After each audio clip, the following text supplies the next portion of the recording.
Au secours, Jésus revient. La une d'un quotidien du matin lançait cette interjection qui n'était pas une prière pour le retour du Seigneur, avec le dessin d'une France entourée d'un chapelet. Je pense que le rédacteur en chef s'inquiétait de la montée d'un vote catholique.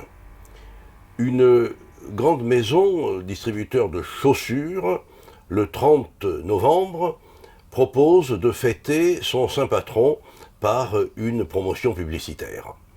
Et puis, une maison d'édition spécialisée dans les ouvrages scientifiques veut lancer pour le grand public un dictionnaire des saints. Et je pourrais continuer avec d'autres exemples.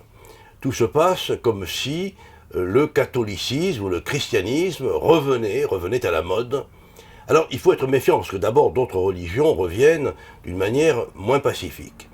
Ensuite, les expositions de musées connaissent aussi beaucoup de visiteurs. Alors, il ne faut ni se réjouir, ni s'en plaindre. À parler du christianisme, on oublie parfois de parler des chrétiens. Et c'est des chrétiens qu'il faut parler. C'est de nous qu'il s'agit. Voyez comme ils s'aiment, disait-on, de la première génération apostolique.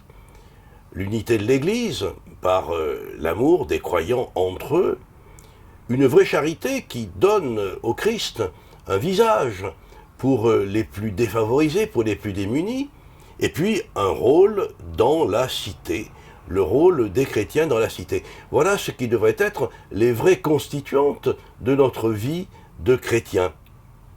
Alors, assurer l'unité dans la charité, donner au Christ le visage de la charité, et puis assurer à la cité notre contribution pour le bien commun, voilà qui mériterait bien la une de nos journaux.